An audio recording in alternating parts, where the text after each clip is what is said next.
ആൻറ്റിയും അങ്കിളും പോയ ശേഷം ഞാൻ കണ്ണാടിക്ക് മുൻപിൽ നിന്ന് കവിൾത്തടം ഒന്നുകൂടെ നോക്കി. കടുവയുടെ 5 വിരലും അങ്ങനെ തന്നെ കിടപ്പുണ്ട് മുഖത്ത്. ദുഷ്ടൻ, എന്നാലും അടിക്കണമായിരുന്നോ?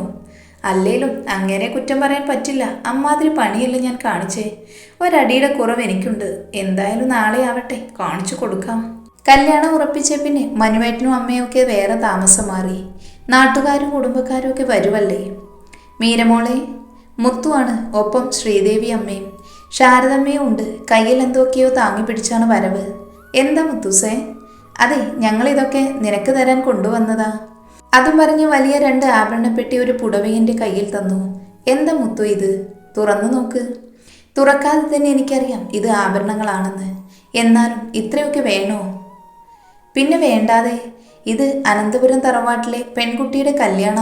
നീണ്ട 1/2 നൂറ്റാണ്ടിനു ശേഷം ഇപ്പോഴാ അങ്ങനെ ഒരു ഭാഗ്യം അനന്തപുരത്തുകാർക്കുണ്ടായത്. പിന്നെ കുറക്കാൻ പറ്റുമോ? എന്നാലും മുത്തു, ഒരെന്നാലും ഇല്ല. ഇതിവിടെ പാരമ്പര്യമായിട്ട് കൈമാറി വന്ന ആഭരണവും പുടവയാണ്. ഇതിൻ്റെ അടുത്ത അനന്തരാവകാശി നീയാണ് മോളെ. മുത്തു എൻ്റെ തലയിൽ തൊട്ട് അനുഗ്രഹിച്ചു. മോളെ, ഇത് നിനക്കുള്ളതാണ്. ശാരദാമ്മയാണ്. കൊത്തുപണികളോട് കൂടിയ 2 വളകൾ എൻ്റെ കയ്യിൽ അമ്മ അണിച്ചു. ഇതെൻ്റെ ഹരിയേട്ടൻ്റെ അമ്മ, അതായത് മനുവിൻ്റെ മുത്തശ്ശി എനിക്ക് സമ്മാനിച്ചതാ. അതായത് ഇത് എനിക്ക് അത്രമേൽ പ്രിയപ്പെട്ടതാ. ഞാനിപ്പോൾ ഇതെൻ്റെ മോൾക്ക് നൽകുന്നു. ഞാൻ പുഞ്ചിരിച്ചു. അമ്മ എന്നെ കെട്ടിപ്പിടിച്ചു. എന്നിട്ട് മെല്ലെ എൻ്റെ കാതിൽ പറഞ്ഞു, അതെ, മനു കുളക്കടവിലുണ്ട്. നിന്നോട് എന്തോ സംസാരിക്കാനുണ്ടത്രേ. ഞാൻ അമ്മയെ നോക്കി പുഞ്ചിരിച്ചു. ശരിക്കും ഞാനും ആഗ്രഹിച്ചിരുന്നു അസുരനുമായി ഒന്ന് സംസാരിക്കാൻ. ഞാൻ മെല്ലെ അവിടെ നിന്ന് സ്കൂട്ടായി കുളക്കടവിലേക്ക് ഓടി. അവിടെ ചെന്നപ്പോൾ ആരുണ്ടായിരുന്നില്ല. പെട്ടെന്നുള്ള ശബ്ദം കേട്ട് തിരിഞ്ഞു നോക്കിയപ്പോൾ ഉണ്ട് അസുരൻ അതാ ചിരിച്ചുകൊണ്ട് മുന്നിൽ. ഡോ, താൻ പേടിച്ചോ?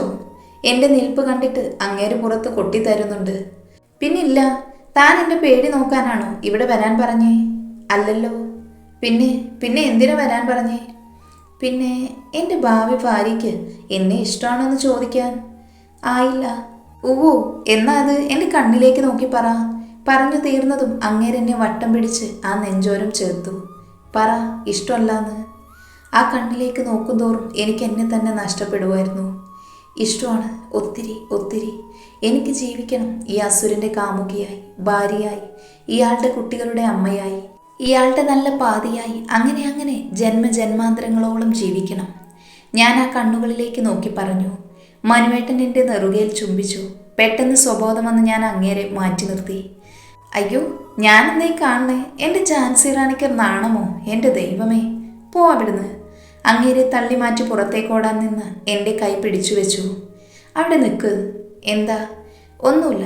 എൻ്റെ മോള് ആ കാലൊന്ന് നീട്ടിയേ. അതും പറഞ്ഞ് എന്നെ കുളപ്പടവിലിരുത്തി. എന്തിനാ?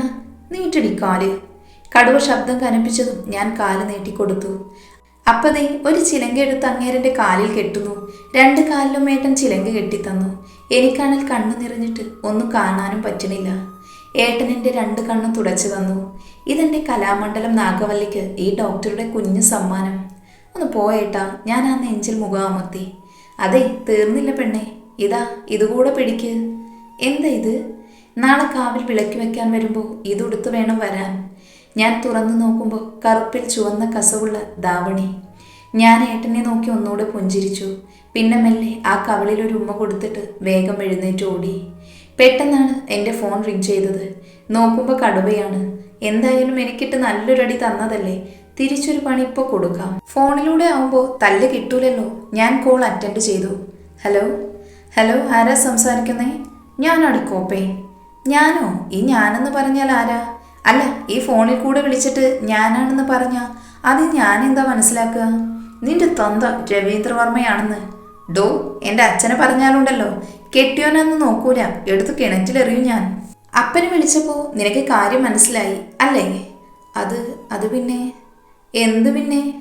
ഒരു പിന്നെയില്ല. ഇപ്പം എന്തിനു വിളിച്ചേ? ചൂടാകല്ലേ ഭാര്യയെ. ഞാൻ വേണേലൊരു 100 ലേലുവല്ലു പറഞ്ഞതായി പ്രഖ്യാപിക്കുന്നു. സത്യമായിട്ടും കിടന്നിട്ട് ഉറക്കം വരണില്ല. എപ്പോഴാണ് നേരം വെളുക്കുക? ഏട്ടൻ്റെ പറച്ചിൽ കേട്ട് എനിക്ക് ചിരിയാണ് വന്നത്. ഓ, അതാണ് പ്രോബ്ലം. സൂര്യൻ നാളെ കിഴക്കുതിക്കുമ്പോൾ നേരം വെളുക്കും കേട്ടോ. ഇപ്പം മോൻ ചാച്ചിക്കോ ഗുഡ് നൈറ്റ്. എനിക്ക് നല്ലോണം ഉറക്കം വരുന്നു. എന്നാ പോയി ഉറങ്ങടി കോപ്പേ. ഓ, ഗുഡ് നൈറ്റ്, ബൈ. സത്യം പറഞ്ഞ ഏട്ടൻ്റെ അതേ അവസ്ഥയാണ് എനിക്കും. പിന്നെ ചുമ്മാ ഒന്ന് വെയിറ്റിട്ടതാ. അപ്പതേ ഏട്ടനും കൂടെ കട്ടക്ക് നിൽക്കുന്നു. അപ്പോൾ അങ്ങ് കട്ടാക്കി. എങ്ങനെയും നേരെ ഒന്ന് വെളുത്തിരുന്നെങ്കിൽ. എങ്ങനെ കിടന്നിട്ടും ഉറക്കം വരാഞ്ഞിട്ടാ അവളെ വിളിച്ചത്. അപ്പോൾ അവളങ്ങ് വെറുപ്പിച്ച് കൊല്ലുക. പിന്നെ നമ്മളും അങ്ങ് ജാടയിട്ടു. അല്ല പിന്നെ നമ്മളോടാ കളി. എനിക്കറിയാം എന്നോട് എന്തൊക്കെ പറഞ്ഞാലും അവൾക്കും ഇന്ന് ഉറങ്ങാനാവില്ല എന്ന്. എത്രയും പെട്ടെന്ന് നേരെ ഒന്ന് പുലർന്നിരുന്നെങ്കിൽ. ഏട്ടൻ്റെ കവിളിൽ അധരങ്ങൾ അമർത്തി ചുംബിച്ചുകൊണ്ട് ഞാൻ എണീറ്റ് ഓടി. പെട്ടെന്നാണ് കൽപ്പടവിനപ്പുറത്ത് ആരോ മറഞ്ഞു നിൽക്കുന്നതായി തോന്നിയത്. ഞാൻ പതിയെ ചെന്ന് നോക്കുമ്പോൾ ഹിമയാണ്. ഹിമ വിളി കേട്ടിട്ടും എനിക്ക് മുഖം തരാതെ നിൽക്കുക അവൾ. അതുകൊണ്ട് ഞാൻ തന്നെ അവളെ എനിക്ക് നേരെ പിടിച്ചു നിർത്തി. അവളുടെ കണ്ണ് കണ്ടാലറിയാം അവൾ നന്നായി കരഞ്ഞിട്ടുണ്ടെന്ന്. ഹിമ, എന്താ മോളെ നിനക്ക് പറ്റിയത്? കുറെ നാളായി ഞാൻ ശ്രദ്ധിക്കുന്നു. അല്ല, നീ എന്താ ഇവിടെ നിന്നത്? അങ്ങോട്ട് വരാമായിരുന്നില്ലേ? നീ ഇപ്പം എന്തിനാ കരഞ്ഞത്? കണ്ണി പൊടി വീണതാ? തലവേദനയെന്ന് പതിവ് പല്ലവി വേണ്ട, പറ. എൻ്റെ ചേച്ചി പെണ്ണെ, ഒന്നടങ്ങ്. എനിക്കൊന്നുമില്ല. നിന്നെ വിട്ട് പിരിയുന്ന സങ്കടം മാത്രമേ എനിക്കിപ്പോൾ ഉള്ളൂ. പിന്നെ അങ്ങോട്ട് വരാതിരുന്നത് എന്താച്ചാ സ്വർഗത്തിലെ കട്ടറുമ്പാകണ്ട എന്ന് കരുതിയാണ്. ഇത്രയേ ഉള്ളൂ എൻ്റെ കാന്താരി. ഞാൻ നിന്നെ വിട്ട് എങ്ങു പോവാനാ? എങ്ങും പോവില്ല കേട്ടോ. ഞാൻ അവളെ കെട്ടിപ്പിടിച്ചു. അതെ ചേച്ചി പെണ്ണെ, 2 ദിവസം കഴിഞ്ഞ കല്യാണ. അമ്മായും വല്യമ്മയൊക്കെ വന്നിട്ടുണ്ട്. കല്യാണം പ്രമാണിച്ച് എല്ലാവരും നേരത്തെ സ്ഥാനം പിടിച്ചിട്ടുണ്ട്. അല്ല, കല്യാണ പെണ്ണത് എവിടെയായിരുന്നു? അപ്പച്ചിയുടെ വകയാണ് ചോദ്യം. അതമ്മായി, ഞാനും ഹിമയൊന്ന് നടക്കാൻ ഇറങ്ങിയതാ. ഞങ്ങളും കണ്ടു കേട്ടോ. എന്ത്? മനുവിനെ കുളപ്പടവിൽ. ഞാനൊന്ന് ചിരിച്ചു കൊടുത്തു. പിന്നെ കത്തിവെക്കലും ഒക്കെ ആയി നിന്നു. അപ്പോഴാണ് മുത്തശ്ശി കാവിൽ പോകാൻ റെഡിയാകാൻ പറഞ്ഞത്. കാവിൽ വിളക്കി വെക്കുമ്പോൾ ഉടുക്കാൻ ഏട്ടൻ തന്ന ധാവണി തന്നെ അങ്ങ് ഉടുക്കാമെന്നാണ് കരുതിയത്. എന്നാൽ അത് എത്ര തിരിഞ്ഞിട്ടും എൻ്റെ മുറിയിൽ കാണാനില്ലായിരുന്നു. ഹിമയോട് ചോദിക്കാമെന്ന് കരുതിയാണ് ഞാൻ അവളുടെ മുറിയിലേക്ക് പോയത്. എന്നാൽ അവൾ അവിടെ ഇല്ലായിരുന്നു. മീരേച്ചി ആരെ നോക്കണേ? സിദ്ധു ആണ്, വല്യമ്മയുടെ മൂത്ത സന്താനം. സിദ്ധു? അത് പിന്നെ ഹിമ, അവളെ കണ്ടായിരുന്നോ നീ? ഹിമേച്ചി കുളക്കടവിലേക്ക് പോണത് കണ്ടു. എന്താ ചേച്ചി? ഒന്നുമില്ല, ഞാനിപ്പോൾ വരാട്ടോ. അവനോടത് പറഞ്ഞ് ഞാൻ കുളക്കടവിലേക്ക് ചെന്നു. എന്നാൽ അവിടെ കണ്ട കാഴ്ച. ഇല്ല മീരേച്ചി, നിനക്കെന്നല്ല ആർക്കും വിട്ടുതരില്ല ഞാൻ എൻ്റെ മനുവേട്ടനെ. മനുവേട്ടൻ എൻ്റെതാ, എൻ്റേതു മാത്രം. ഈ ചിലങ്കയും അതിലെ ഓരോ കുരുക്കളും അതിൽ നിന്നുള്ള താളവും നിന്റെ പ്രണയമാണെങ്കിൽ അത് എങ്ങനെ അവസാനിക്കും? അഥവാ അവസാനിപ്പിക്കും ഞാൻ. അതും പറഞ്ഞ് അവൾ ആ ചിലങ്ക കൽപ്പടവിലേക്ക് എറിഞ്ഞു. കലി തീരാതെ വീണ്ടും വീണ്ടും ആ ചിലക എടുത്തെറിഞ്ഞു. അതിലെ അവസാന മണിയും പിരിഞ്ഞു വീഴും വരെ. അതുപോലെ ഈ ധാവണി, ഇത് നിനക്ക് ചേരില്ല, ചേർക്കില്ല ഞാൻ. അവൾ ആ ധാവണിയെടുത്ത് വലിച്ചു കയറി. ഹിമ! പെട്ടെന്ന് എന്നെ കണ്ട് അവൾ ഞെട്ടി. ഹിമ, നീ എന്തേ കാണിക്കണേ? നിനക്കെന്താ പറ്റിയത്? എന്തൊക്കെ ഭ്രാന്താ നീ കാണിക്കുന്നേ? അതെടി, എനിക്ക് ഭ്രാന്ത. പ്രണയം തലക്ക് പിടിച്ച ഭ്രാന്ത്. മനുവേട്ടൻ അവൻ എൻ്റെയാ, എൻ്റെ മാത്രം. വിട്ടു തരില്ല ഞാൻ. ഹിമ ഒന്ന് വിചാരിച്ച അത് നേടിയിരിക്കും. അത് എന്ത് വില കൊടുത്താണെങ്കിലും ശരി. അവൾ അലറി. ഹിമ പ്ലീസ് ഒന്നടങ്ങ്. നീ എന്തേ പറയണേ? മനുവേട്ടന് നിനക്ക്? അതേടി, ഇഷ്ടം എനിക്ക്. വെറും ഇഷ്ടമല്ല, എൻ്റെ ജീവന. അത് ഞാൻ അങ്ങേരോട് പറയാൻ വന്നതാ. എന്നാൽ അതിനു മുൻപ് അയാൾ എന്നെ അനിയത്തിയും നിന്നെ ഭാര്യയുമാക്കി. ഇല്ല, സമ്മതിക്കില്ല ഞാൻ. എനിക്ക് കിട്ടാത്തത് ആർക്കും കിട്ടേണ്ട. ഒരിടമുഴക്കം പോലെയാണ് അവളുടെ വാക്കുകൾ എൻ്റെ കാതിൽ പതിച്ചത്. അത്രയും പറഞ്ഞ് അവൾ എൻ്റെ കഴുത്തിൽ പിടിമുറുക്കി. ഒരിറ്റി ശ്വാസത്തിനായി ഞാൻ പിടഞ്ഞുപോയി. അമ്മേ! പെട്ടെന്ന് ഞാൻ ഞെട്ടി ഉണർന്നു. പഴയതോരോന്ന് ഓർത്ത് കിടന്നതാണ്. ക്ലോക്കിലേക്ക് നോക്കിയപ്പോൾ 5 മണി. പിന്നെ കിടക്കാൻ തോന്നിയില്ല. വേഗം എണീറ്റ് ഫ്രഷായി വന്നു. ഇന്ന് നേരത്തെ ഇറങ്ങണം. ദീപു ഇല്ലാത്തോണ്ട് ഇത്തിരി ജോലി കൂടുതലുണ്ട്. ആൻറ്റി, ഞാൻ ഇറങ്ങുവാന്നേ. ഇതെന്താ അനു നേരത്തെ? നേരത്തെയോ? 7:30 കഴിഞ്ഞു. ഇന്ന് ദീപു ഇല്ലാത്തതല്ലേ ആൻറ്റി. ഇത്തിരി നേരത്തെ ഇറങ്ങിയാൽ ശരിയാവില്ല. കഴിക്കണ്ട മോളെ? വേണ്ട ആൻറ്റി, ഞാൻ ക്യാൻറ്റീനിൽ നിന്ന് കഴിച്ചോളാം. ശ്രദ്ധിച്ചു പോണേ മോളെ. ശരി ആൻറ്റി. സത്യം പറഞ്ഞാൽ കെട്ടിയോനെ കാണാതിരിക്കാൻ വയ്യ. അതാണ് ഇത്ര ധൃതി. മനു, ഇന്നെന്താ ഇത്ര നേരത്തെ? ഇന്നിത്തിരി തിരക്കുണ്ടമ്മേ. വൈകിട്ട് കാണാവേ. അമ്മയോട് കള്ളം പറഞ്ഞ് ഞാൻ കാറിൽ കയറി. സത്യം പറഞ്ഞ പെണ്ണിനെ കാണാഞ്ഞിട്ടൊരു സമാധാനവും ഇല്ല. ഹോസ്പിറ്റൽ എത്തിയപ്പോൾ തന്നെ മനസ്സിലായി അവൾ എത്തിയിട്ടില്ല എന്ന്. എന്നാൽ ആ കട്ടുറുമ്പ് ദീപു നേരത്തെ വന്നിട്ടുണ്ടെന്ന് മനസ്സിലായി. പാർക്കിംഗ് ഏരിയയിൽ അവൻ്റെ കാറുണ്ട്. എന്തായാലും അവളെ ഒന്ന് വിളിക്കാമെന്ന് കരുതി ഫോൺ എടുക്കാൻ നിൽക്കുമ്പോഴാണ് ഞാൻ ആരുമായി കൂട്ടിയിടിച്ചത്. നോക്കുമ്പോൾ പഞ്ചാര രോഗി Sneha. Oh, I am sorry doctor. Oh, it's okay Manu. പിന്നെ നമുക്കിടയിൽ ഒരു ഫോർമാലിറ്റി വേണ്ട കേട്ടോ. ശരി സ്നേഹ, ഇത്തിരി തിരക്കുണ്ട്. പെട്ടെന്നാണ് ആരോ ആക്കി ചുമക്കുന്നത് പോലെ തോന്നിയത്. അജു, ഇതിപ്പോ ഇടിവെട്ടേറ്റവനെ പാമ്പ് കടിച്ച അവസ്ഥയാണ്. എന്താ മനു, എന്തു പറ്റി? ഒന്നുമില്ല ഡോക്ടർ, മനു ഞാനൊന്ന് കൂട്ടിയിടിച്ചതാ. പിന്നെ ഈ മനു ഡോക്ടർക്ക് ഒരു മാഗ്നറ്റിക് പവർ ഉണ്ട്. എന്തൊരു അട്രാക്ഷനാ. സ്നേഹ പറഞ്ഞു നിർത്തിയതും ഞാൻ അവളെ ഒന്ന് നോക്കി. എന്ത് കോപ്പാണ് ഈ പെണ്ണ് പറയണേ. അജു എന്നെ നോക്കി ആക്കി ചിരിച്ചു. ഇല്ലം കത്തുമ്പോൾ പാട് വെട്ടലട തേണ്ടി. മനസ്സിൽ അവനെ പ്രാഗിക്കൊണ്ട് ഞാൻ ഫോണിലേക്ക് ശ്രദ്ധ മാറ്റി. ഓക്കെ മനു, തൻ്റെ തിരക്കൊഴിയുമ്പോൾ എന്നെ വിളിക്ക്, ഞാൻ വരാം ക്യാബിനിലോട്ട്. ഞാൻ എന്തു പറയുമെന്നറിയാതെ വിയർത്തു നിന്നു. അവളുടെ ഒരു പഞ്ചാര. എന്നാൽ പിന്നെ സ്നേഹ ഡോക്ടറുടെ ക്യാബിനിൽ ഞാൻ വന്നിരിക്കാം.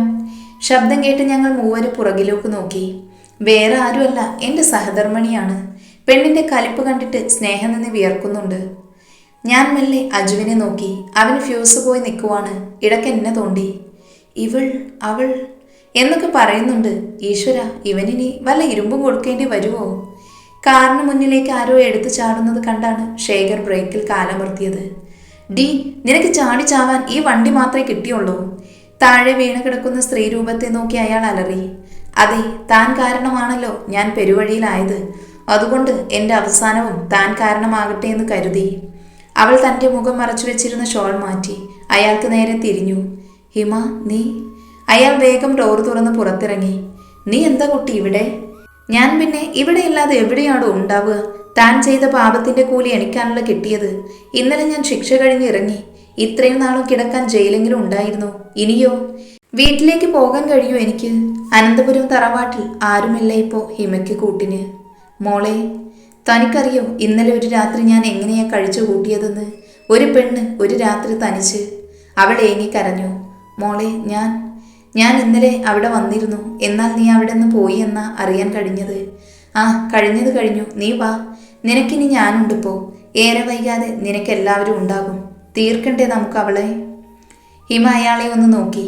വാ, കണ്ണു തുടച്ച് കാറിൽ കയറ്. അവൾ ബാക്ക് ഡോർ തുറന്ന് കാറിൽ കയറി. ശേഖരൻ കാർ സ്റ്റാർട്ട് ചെയ്തു. ടാസ്ക് 1 സക്സസ്, അവൾ ടൈപ്പ് ചെയ്തു. മറുതലക്കിൽ മെസ്സേജ് കണ്ട് ഐസക്കിൻ്റെ ചുണ്ടിൽ പുഞ്ചിരി വിരിഞ്ഞു. എന്താ മാഡം? സ്നേഹം നിന്ന് വിയർക്കുന്നുണ്ട്. എന്നാൽ നമ്മുടെ പൊണ്ടാട്ടിയാണ് അതേ കലിപ്പിൽ തന്നെ. അല്ല സ്നേഹ ഡോക്ടർ, മാധവ് ഡോക്ടറുടെ ക്യാബിനിലോട്ട് ഷിഫ്റ്റ് ചെയ്യുവാണേ ഡോക്ടറുടെ ക്യാബിനിൽ ഞാൻ കയറിയിരിക്കാന്നേ. മാഡം, ഞാൻ വേണ്ട, ഇനി ഡോക്ടറെ എക്സ്പ്ലെയിൻ ചെയ്ത് കുളമാക്കണ്ട. ഇന്ന് 8 മണിക്ക് ഡോക്ടർക്ക് ഒരു സർജറി ഇല്ലായിരുന്നു. എന്നിട്ടിപ്പോൾ സമയം 8:30 മാഡം, അത് ചെയ്യുന്ന ജോലിയോട് ഒരു ഇത്തിരിയെങ്കിലും കമ്മിറ്റ്മെൻറ്റ്സ് ആകാം, പ്രത്യേകിച്ച് ഒരു ഡോക്ടർക്ക്. Sorry madam. എന്ത് കാണിച്ചാലും പറയാൻ ഈ ഒരു വേർഡുണ്ടല്ലോ. ലുക്ക് സ്നേഹ, ഇത് എൻ്റെ ലാസ്റ്റ് വാണിംഗ് ആണ്. Okay ma'am. സ്നേഹ അത്രയും പറഞ്ഞു പോയി.